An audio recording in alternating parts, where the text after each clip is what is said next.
Il s'agit de la plus grande rétrospective de Jeff Koons jamais réalisée en Europe, avec près de 100 œuvres exposées.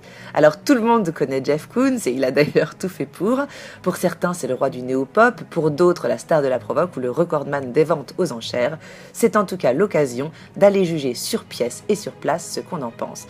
Alors on lui reconnaîtra déjà un vrai talent pour nous replonger dans le monde de l'enfance, jouant sur les codes universels et mettant en scène les icônes de la culture populaire américaine comme Titi, Popeye ou encore Hulk. C'est cet univers régressif d'ailleurs qui permet à l'artiste de réussir à fédérer aussi bien le grand public que les plus grands collectionneurs.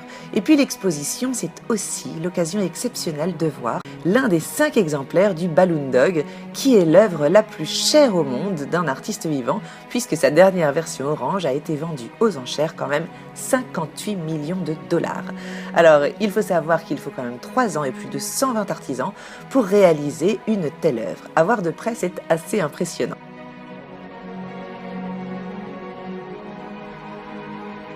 Et puis l'exposition, c'est aussi l'occasion de découvrir l'intégralité des œuvres de l'artiste, comme sa dernière série, inspirée par les sculptures antiques et sa boule réfléchissante bleue, emblématique de la culture américaine, dont Lady Gaga avait d'ailleurs commandé modestement une immense version à son image pour sa tournée.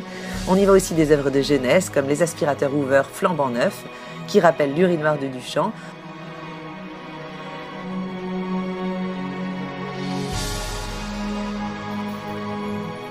ou ses ballons de basket en lévitation dans un aquarium, œuvre réalisée avec l'aide exceptionnelle d'un prix Nobel de physique, qui est en fait un clin d'œil à l'ascension sociale permise par le sport aux États-Unis.